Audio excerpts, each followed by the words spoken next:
Welcome to It's a New Day. My name is James Young. And today my guest is Tom Richards.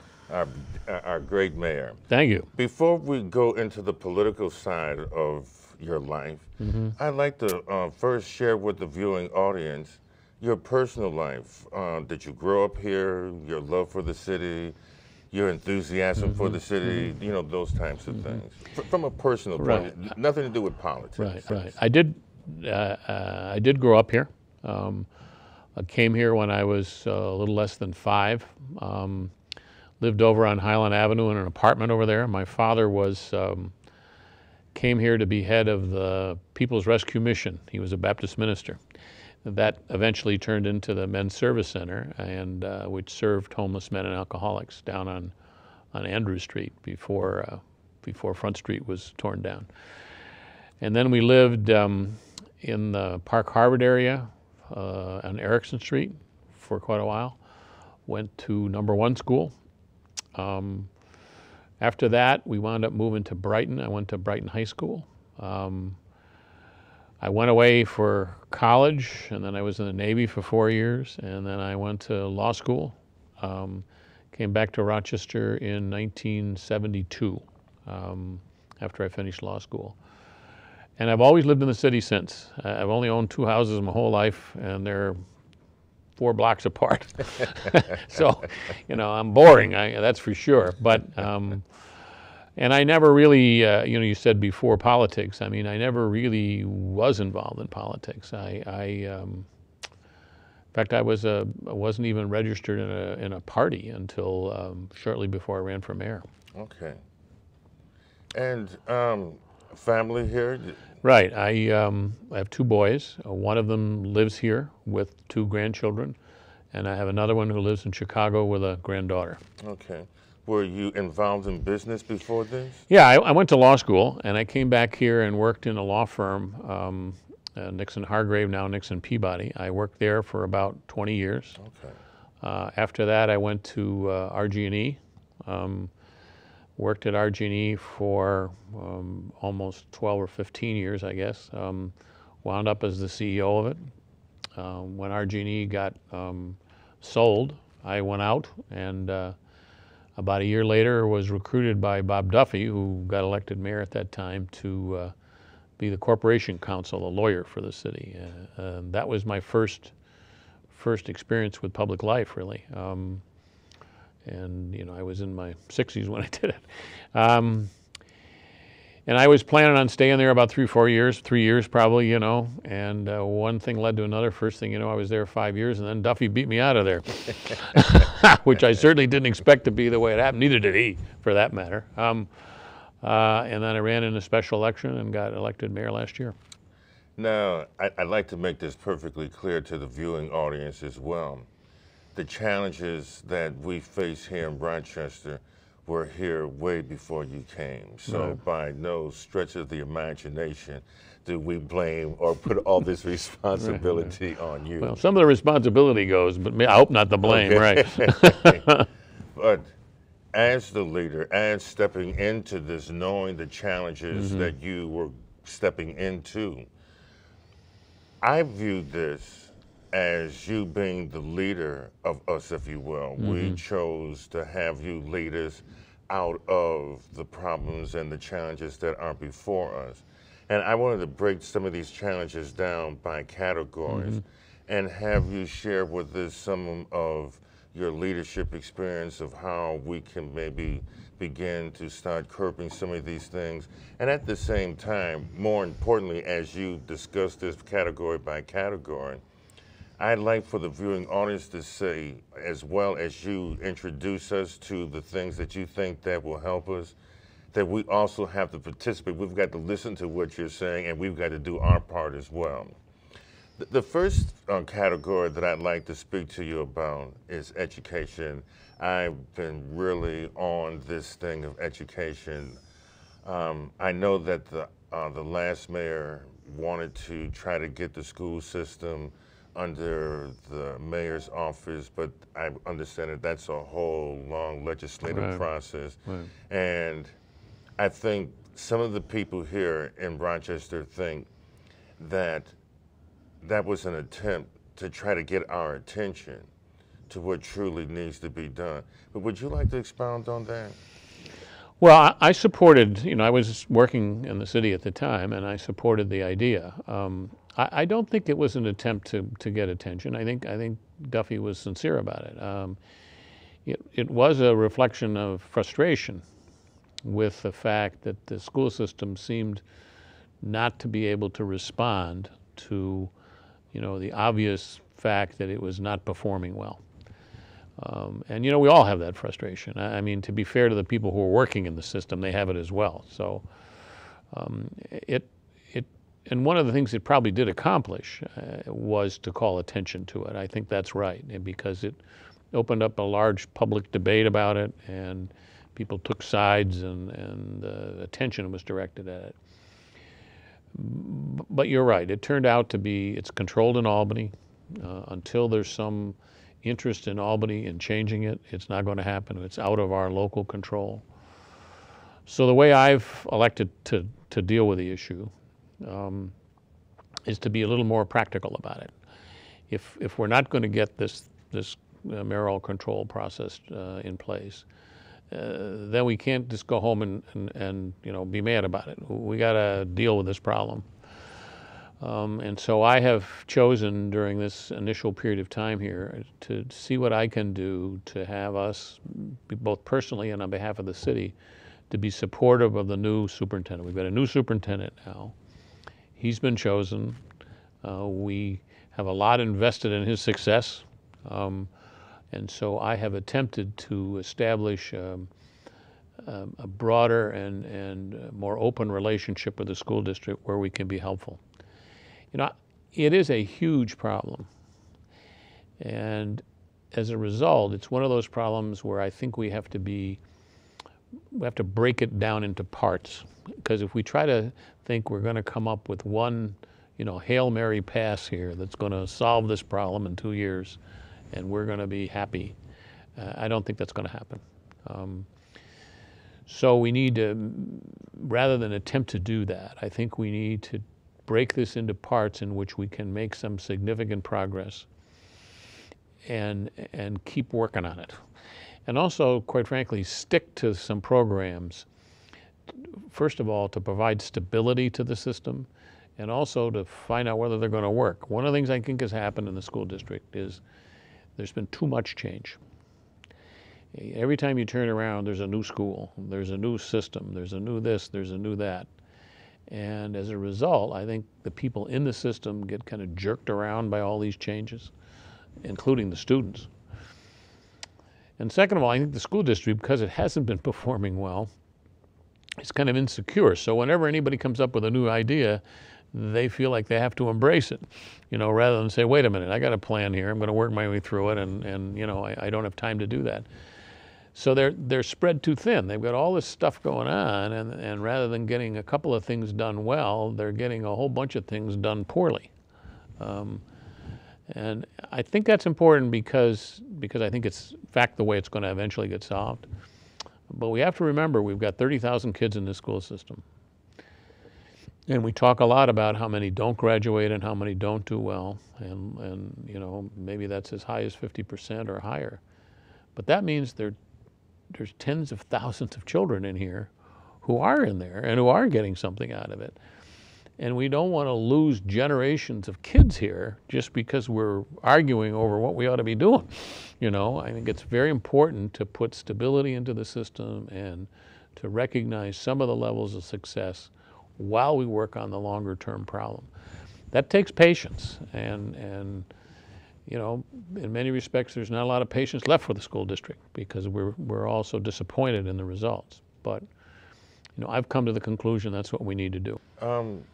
Just one thing, when you were mentioning that there's perhaps maybe several things, one of the things that when you say several things that I think that we aren't truly paying attention to is that from what I've seen and the way that I've interacted with this, the classes or the school district as well as the students, it's not that they're not academically inclined, it's not that they can't learn, it's just that they're turned off from learning.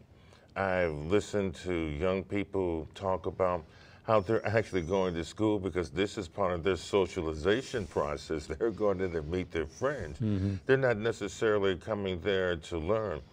Many of these young students have very young parents who have no education. So once again, there are a number of non-academic reasons why these students are failing. And it seems like no one is addressing that. We're so busy trying to ram the ABCs down their throats. And because these young people have a totally different set of circumstances and it just isn't registering. Yeah, I mean, you're right, of course. That both talks, to the solution, but it also sort of defines the problem, doesn't it? Yes. I mean, it's one of the reasons why this is so difficult to deal with, and why we have to give the school district a little bit of credit for the fact that they're dealing with a tough problem here. Because of the nature of the way our sort of demographics, our population has changed over time, the city itself has the high concentration of poverty, and the school district has an even higher concentration of poverty. And as a result, you've got statistics like in the numbers of kids who qualify for free lunch, which means they're within some range of the poverty level, is in the 80s. So that complicates this. There's no question about it. And we have kids showing up for school who aren't ready, who don't have either the socialization or the sort of fundamental preparation that you need to benefit from school. So I think that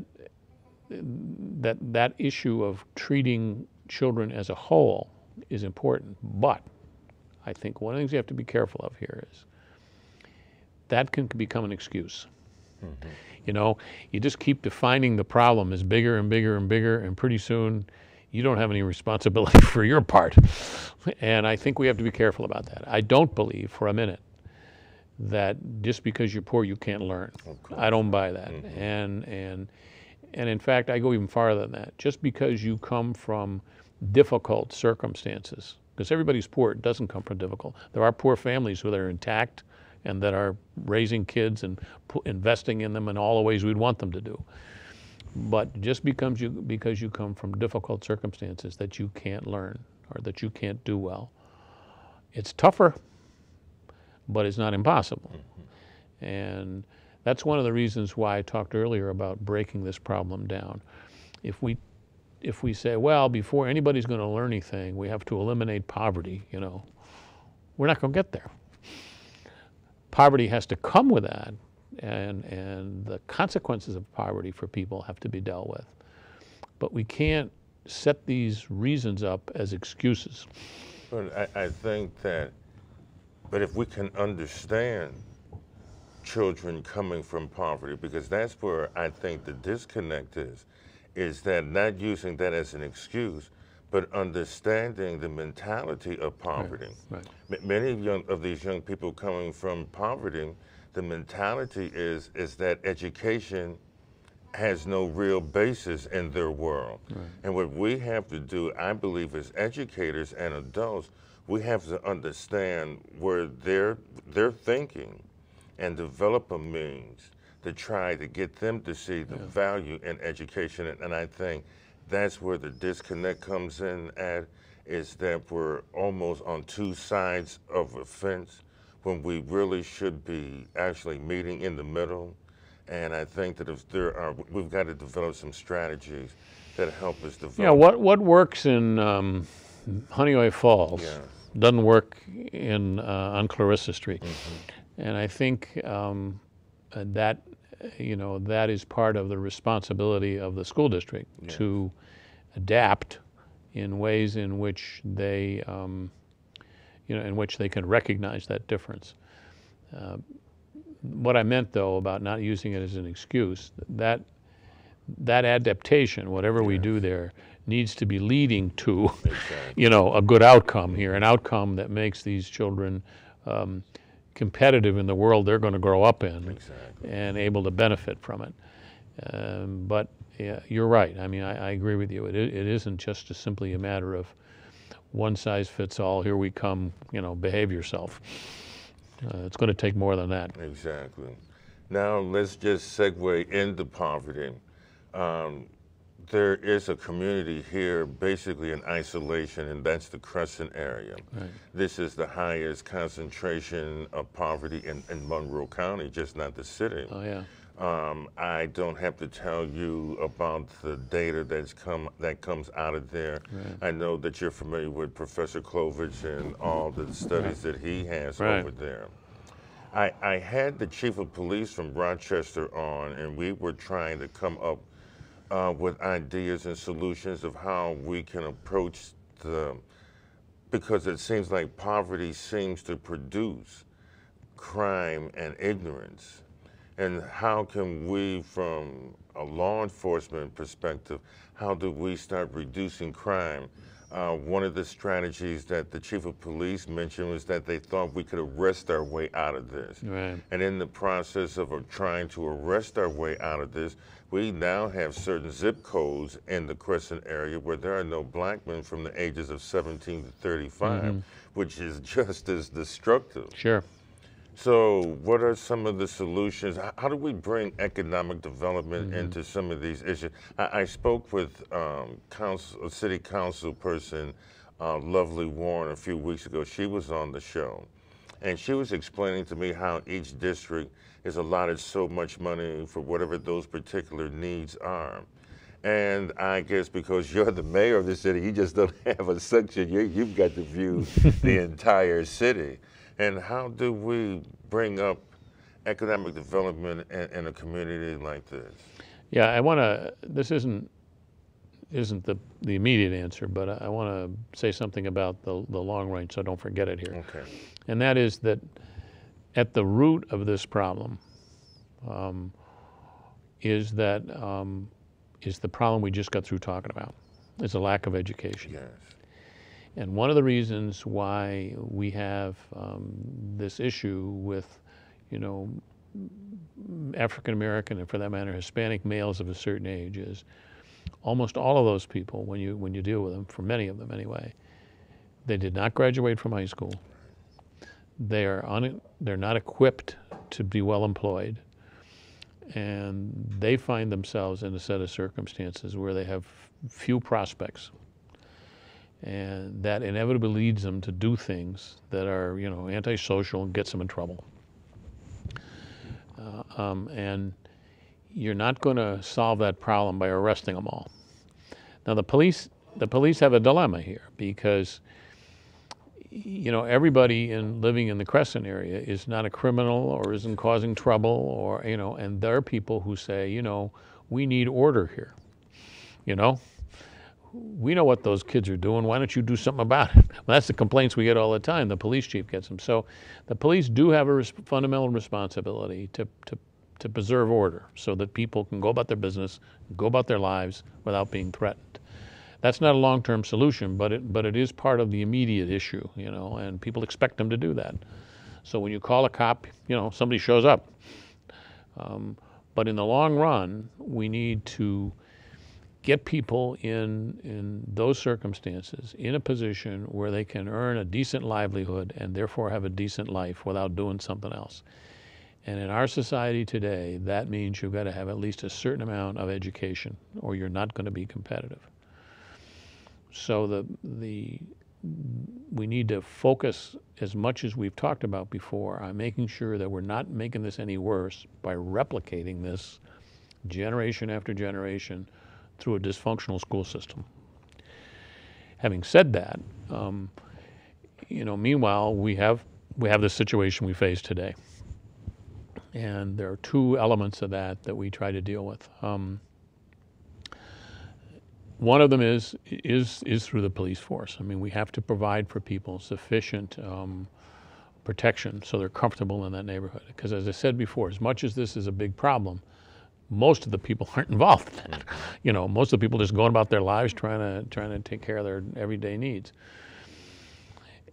We've decided to have what we call a focused investment the focused investment program, and I think that's probably a little bit what Lovely was talking about. We picked 4 areas around the city, and we've decided to take a combination of the resources that we invest in neighborhoods and invest them in those areas. One of them is Market View Heights, right in the Crescent, basically.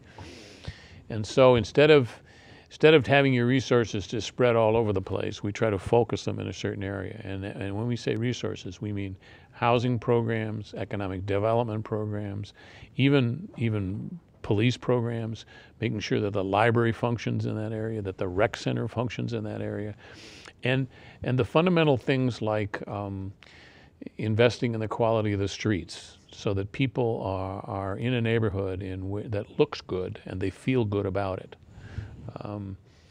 There's another reason for doing it that way, and that is that our city is smaller. We have a city that was built for 350,000 people, and we have about 210,000. And so one of the reasons you see abandoned houses, for instance, in the city is the demand has dropped. We actually have more housing than we need. Now, we don't have more good housing than we need, so at the same time we're taking down houses, we're putting them up, because what we want to do is have the quality of the housing be improved.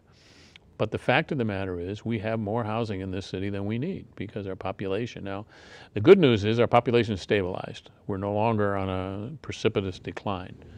But we need to be realistic about the way we invest our money, because we need to build and invest in a city that is going to be around 210 or 220,000 people.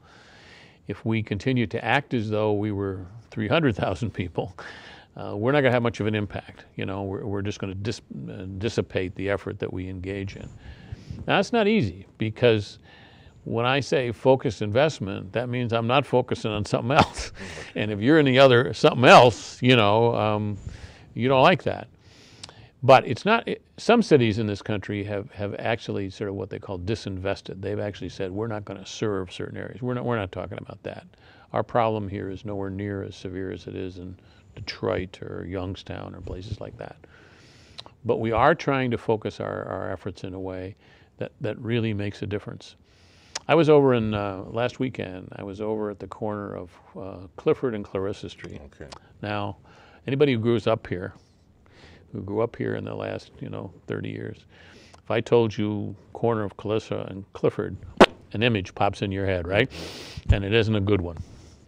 But what had happened over there, partly because of a whole combination of things, lots of them, people in the neighborhood, they built a public playground there and also a trail. That's the beginning of a trail that leads down, eventually, all the way down to the harbor. You'll be able to walk all the way around the river. And the Ibero organization is right next to that location, which is cleaned up and looks good. There were lots of kids there, lots of people there. It was a positive thing happening at the corner of Clifford and Clarissa. And you could see it in people's faces, people who live in that area and who are committed to it. That's near a focused investment area, and we've built it's called the El Camino project.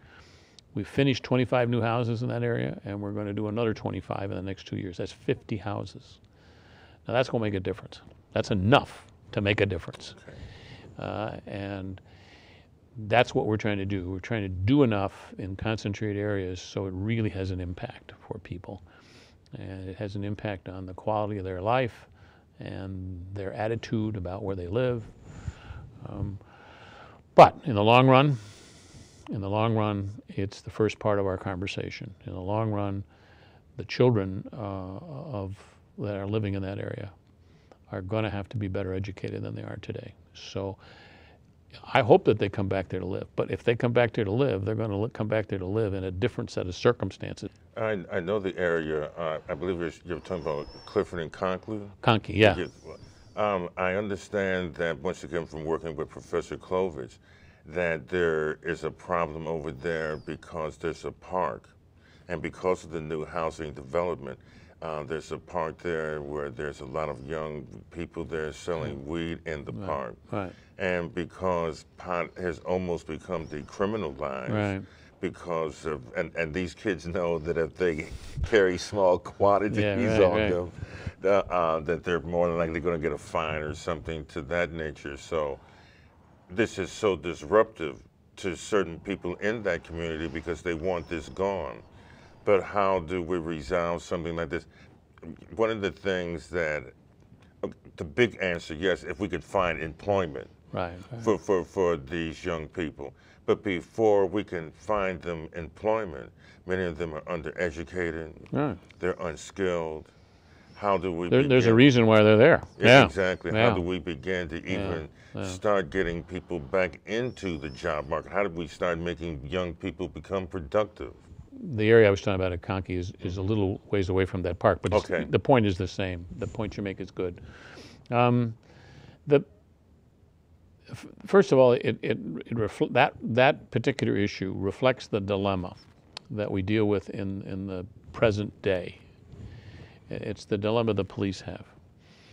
We get calls all the time about those kids are over there, they're a bad influence, I want them out of there because my kids, I don't want them running around in that park when they're over there doing those things. And so the police department has to respond to that. Yes.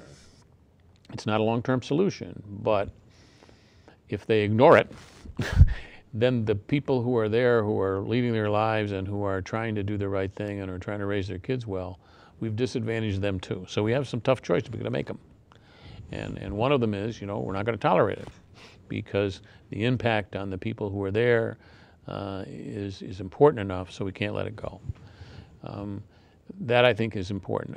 The issue, it's interesting, the governor just proposed to decriminalize even more of the marijuana law, and I think I'm probably in favor of that, to tell you the truth, because as a practical matter, it's happened already. The problem our society has there is if it's not a crime to have it, why is it a crime to sell it? I mean, how did they get it? So to me, we've created this kind of illusion here, and we made ourselves feel better, I guess, by decriminalizing possession of relatively small amounts of it. But even so, we haven't really dealt with the issue. We're not having a problem in those parks because kids are out there smoking marijuana. We're having a problem because people are out there selling it. And they're the people who eventually get into violent incidents, and they're the ones that the neighborhood is concerned about. So that idea that we're going to solve this problem by making this change, I'm not so sure.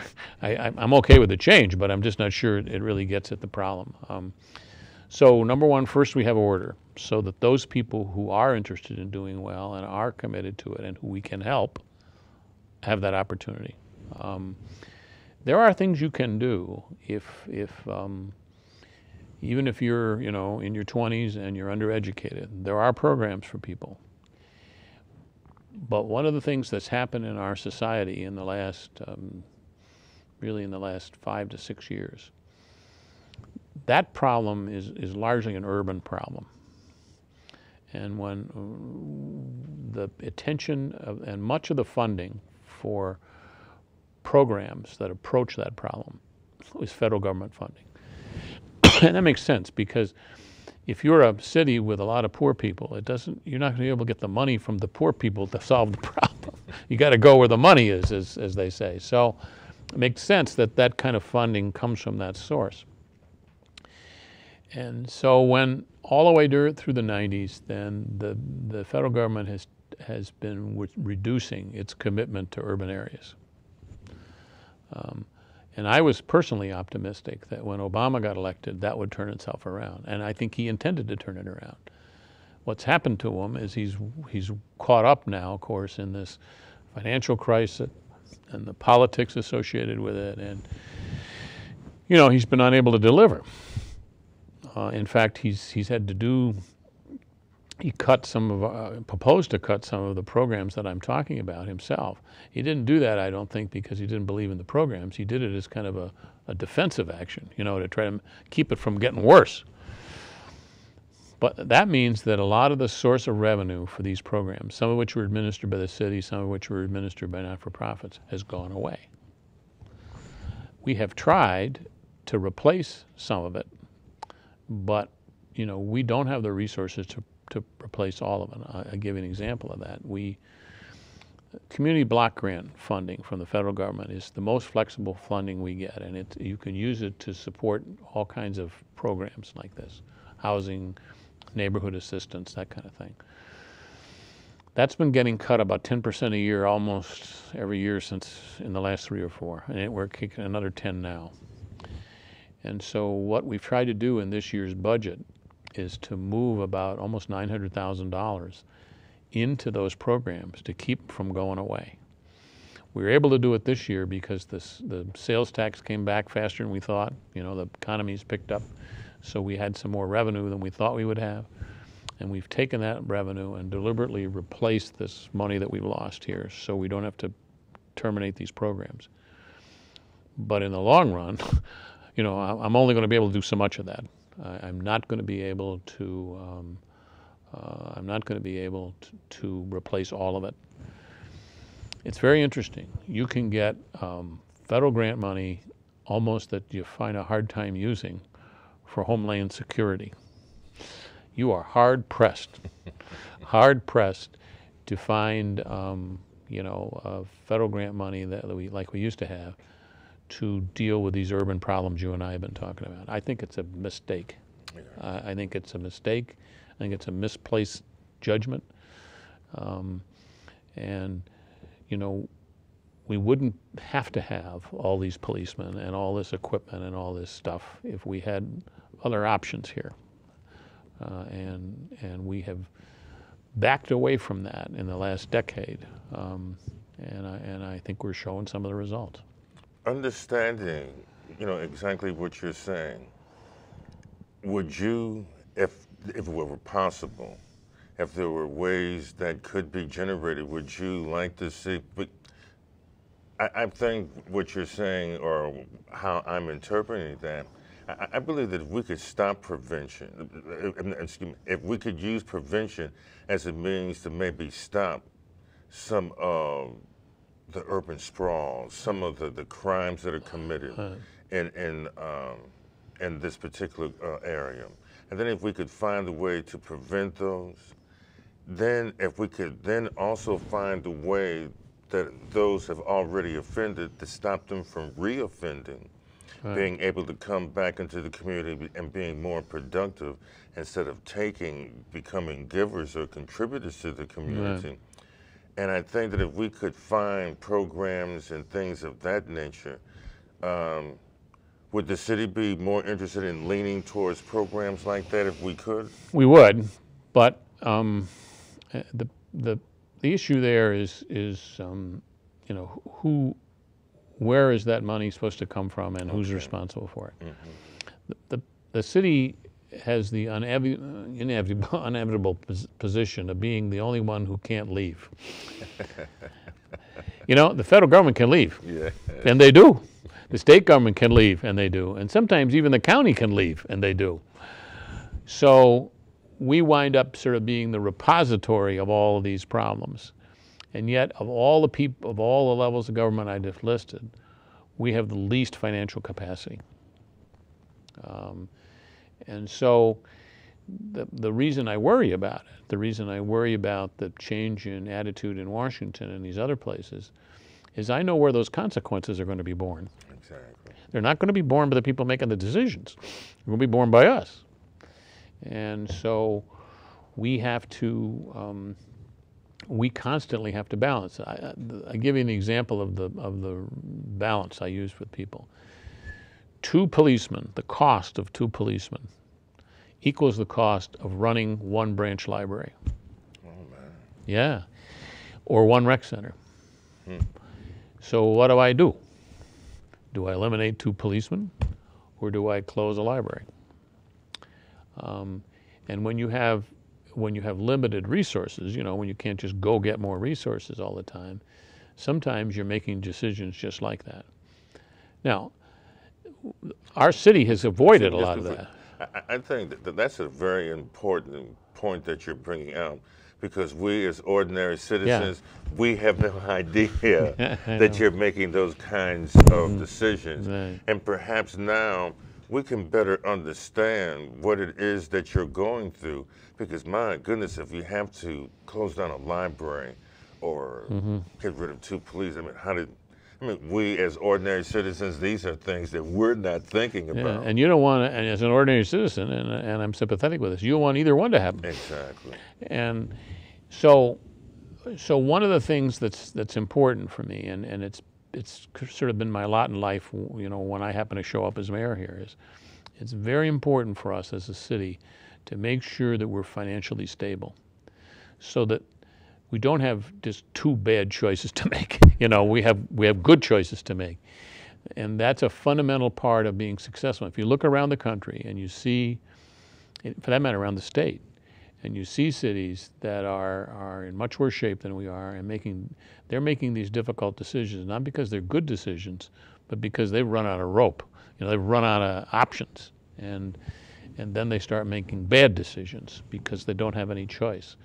And that's the balance that we need to strike here. But I don't mean to walk away from your point, though. I mean, your point is that we need very much to continue to invest in the prevention and the quality of life aspects at the same point in time that we invest in police or fire or you know, even picking up the trash.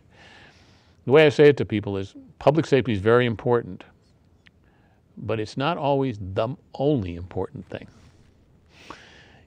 It isn't necessarily true that it's better to keep 2 policemen and close a library. It could be the other way around. It could be the other way around. And the same thing's true with rec centers and these other programs. So you need to make sure you have enough financial stability and security so you get to make that judgment as opposed to having it made by somebody else for you or just by events for you. But we need to realize that that is where we are. I mean, we're in a position where if we're not careful, those are the kind of judgments we're going to wind up making, and we'll regret them.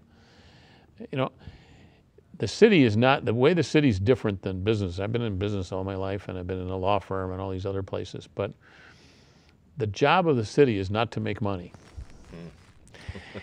The job of business to make money. If you're in a business and you make money, you've done a good job.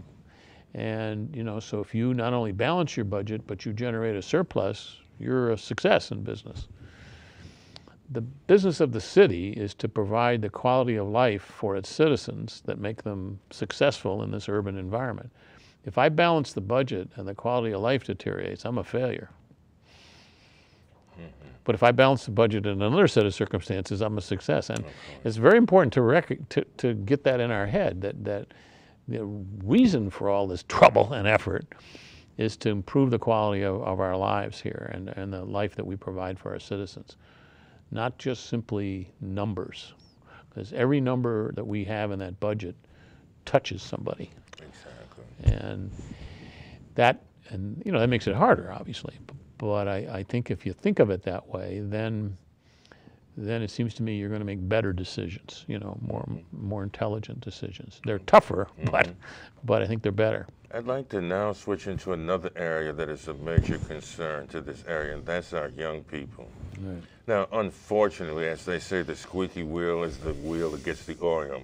And we spend so much time talking about the troubled teens, right, our troubled young people. And we don't spend enough time talking about the young people that are doing good. Well, first, I like to talk about the young people that are doing good.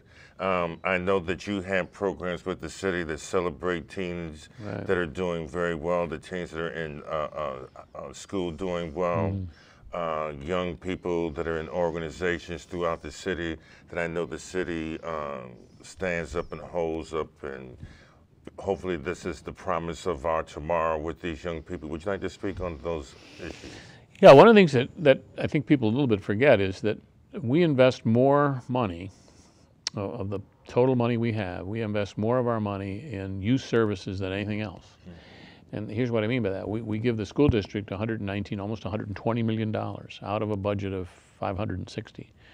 And then we have a Department of Youth and Recreation, we have the library. So if you add those numbers up, we're putting more money into young people than we're putting into the police department. Now, I'm glad we are, but that's something you sort of have to remember here in terms of the way the city is set up and the way it spends its money. One of the nicest things I get to do, and this is a good week, I'm glad you asked me, because this is a great week for a mayor, because we do two things this week that are very reassuring. They bring down to City Hall all the valedictorians of all the schools in the city, and we honor them.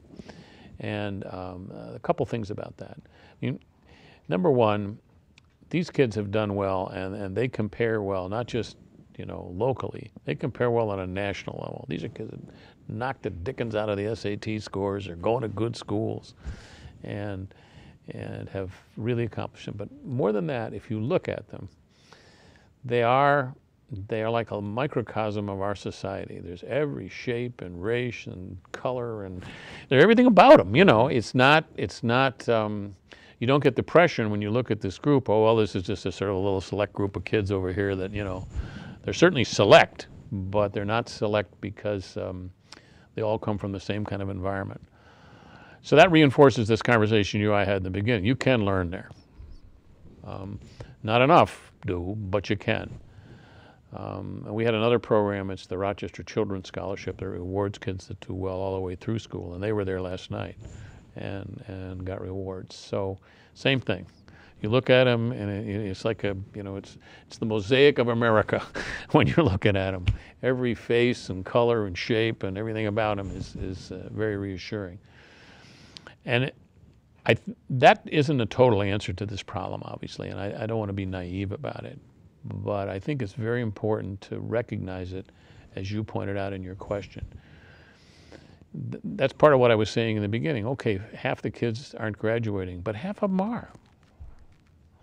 And we're talking about large numbers here. There are 30,000 kids in our school system. So that means 15,000 of them are graduating. And okay, all of them are not doing that well even though they graduate, but there's thousands of children in there that are doing well. And because this is a long-term difficult problem to solve, we don't want to lose this generation today because we're not paying any damn attention to them. I mean, that's part of why I think it's good to pay attention to them, and it's good to celebrate them.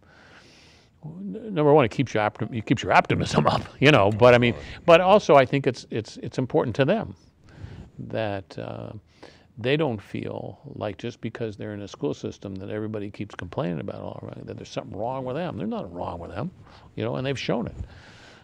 So it's for a mayor. I go to schools too, as part of my two things. They bring classes down to City Hall to visit, and they troop around and come in to the mayor's office, and and ask you a question about what it's like to be the mayor and all that kind of stuff. And then I go out to schools for these programs, and particularly in the elementary schools. Many of these schools, you can tell when you walk in there that this is a good experience. You can just feel it. You can feel that the kids are happy there, that they seem to be relating well to their teachers, and that this is a good experience they're having. And these are kids often coming from the kind of circumstances you and I have been talking about. Now, one part of that makes me very happy, is reassuring. The other part of it makes me sad. I think to myself, I'm looking at these kids in third grade, and there's, 23 kids in this class, and half of them aren't going to graduate. How can it come to that? How can we be doing such a terrible job that these kids who are bright and happy and thriving in this environment, that half of them aren't going to graduate? And I use that analogy on people to get them to pay attention to this problem, because I think it helps you to see the tragedy of it, not just the numerical values of it. Let's talk about the kids that get in trouble. Right, yeah. Okay. Eventually, yeah. I think within the last few weeks, we've had several shootings, right, a couple of murders. I know that we have organizations, Pathway to Peace, I believe it is, the Center for Youth, right, and I guess the Boys and Girls Club, as well as an array of other youth organizations. And by no stretch of the imagination is this, a slur or anything bad at them. But we're still somehow losing these young people. Somehow we're not getting a message across to them because they're still shooting each other. Yeah. They're still having this violent outlook. How does the city, along with the police force, what is the mentality here? I mean, you're trying to celebrate the good that young people do, which is great. But now, how do we really tackle this problem with this group of young people that just want to be bad, if you will? Yeah. I mean, first of all, I think we need to get some perspective on it, and it doesn't deny what you say. But the fact of the matter is that in terms of violence in our city, it's half of what it was 15 years ago. Okay. Now that's been generally true many places in the country, but it's true here. We are now, any amount of that kind of violence is too much, and I'm not justifying it, but we do need to get some perspective on the set of circumstances we're in. One of the reasons why it's important to have rec centers and libraries is not just because of the programmatic things there, but because it is a safe, secure place to go where you're not threatened by some things that may exist in your neighborhood that you either would get drawn into or would make you uncomfortable, or for that matter, physically threaten you. And that's important. But there is, you're right, there is in our society a certain number of people who are almost desocialized with respect to violence. I mean, one of the things that is most shocking about some of these violent incidents is how little was at stake that caused it. How unimportant it seems, this dispute, whatever it was, that led to this incredibly violent outcome that almost always ruins two lives, Exactly. both sides of it. And so something's missing, it seems to me, in the socialization or thought process of people who react that way. I get mad too. We all get mad, right? And I can even see taking a swing at somebody, but that's entirely different than shooting somebody just because you think they disrespected you in some fashion or some silly dispute arose. And that's often the case. We do have some violence that arises out of criminal activity and some of those kinds of things, but more of it than you would think just arises out of this silly kind of behavior. And John Clover said 52% of the murders or the violent crimes that we have, 52% of those violent crimes arise from simple disputes. Yeah.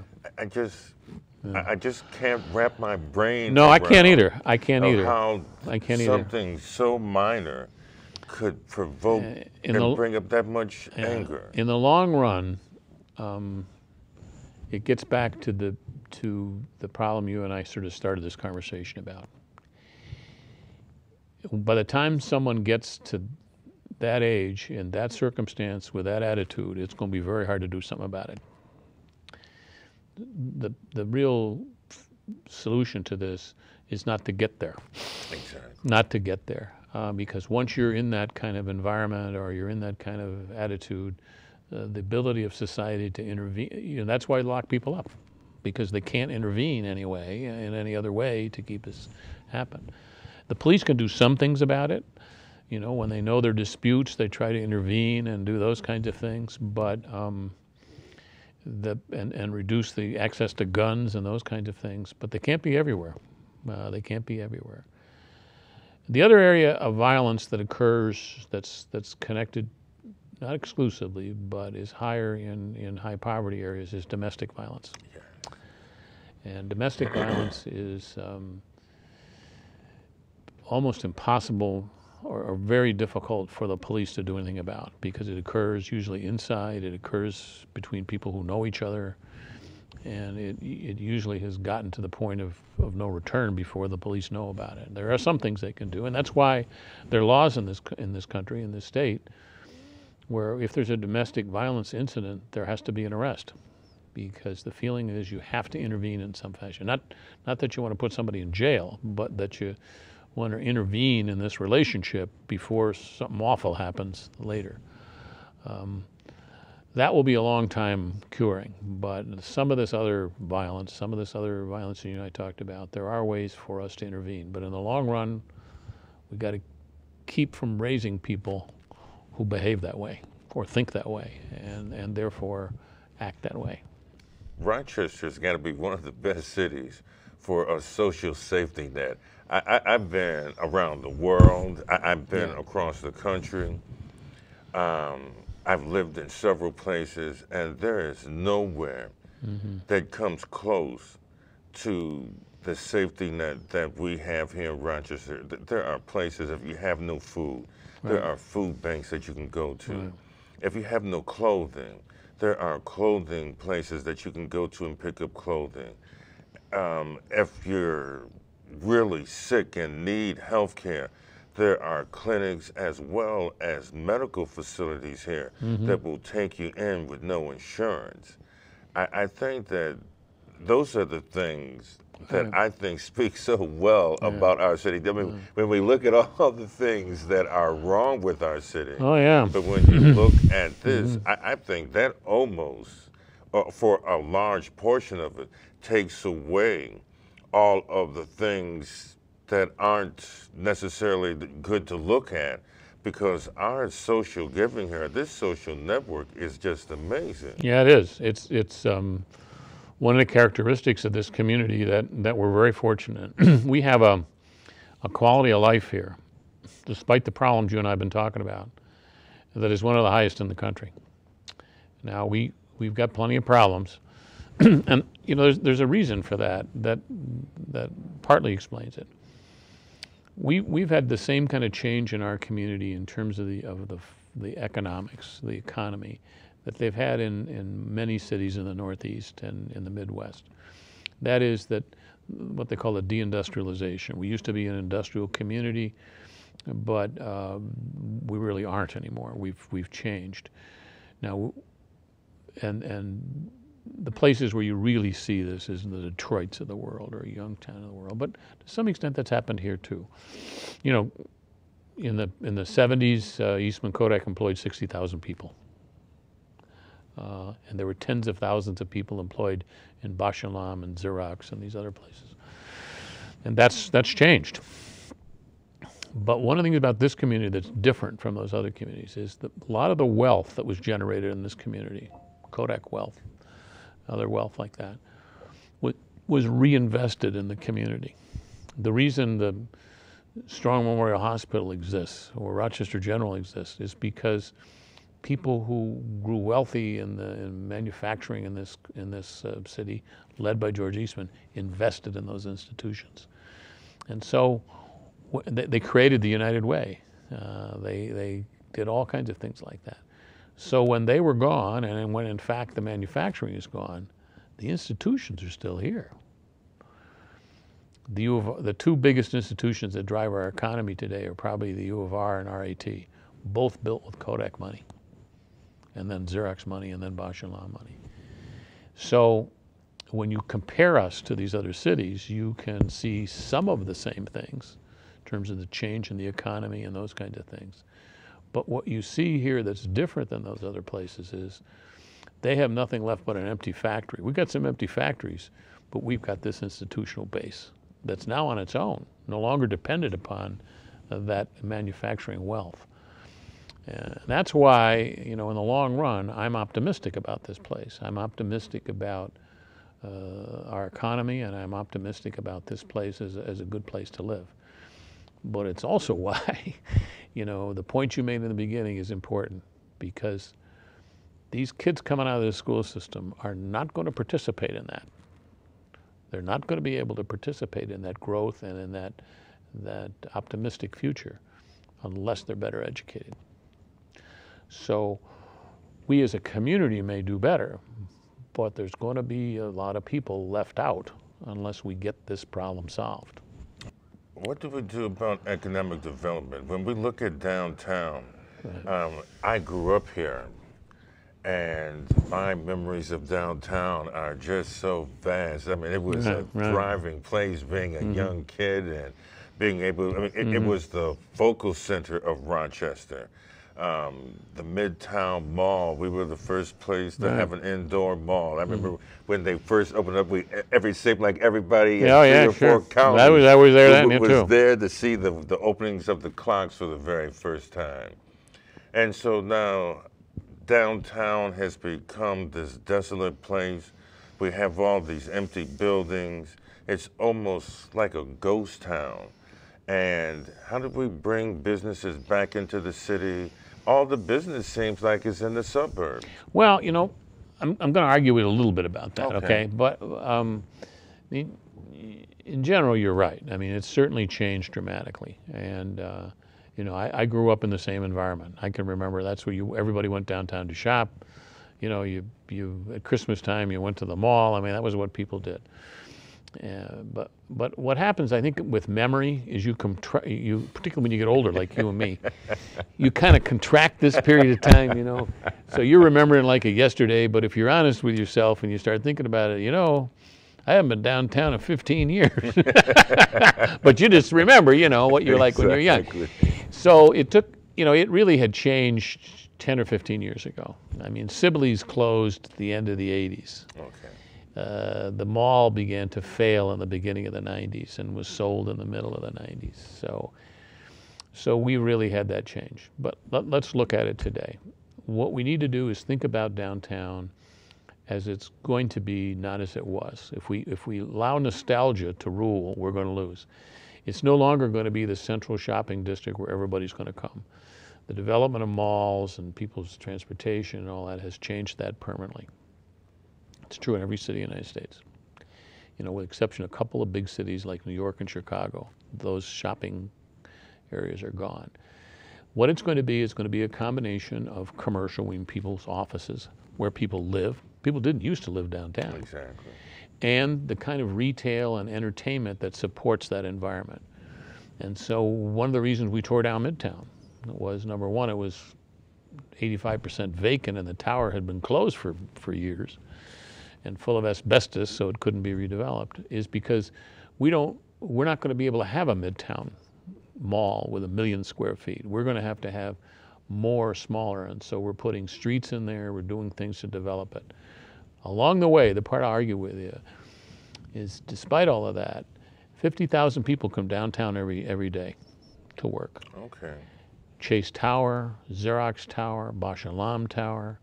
If you go over around Washington Square Park, you know, you got the new ESL building, you've got the Blue Cross Blue Shield building, you've got the Frontier building.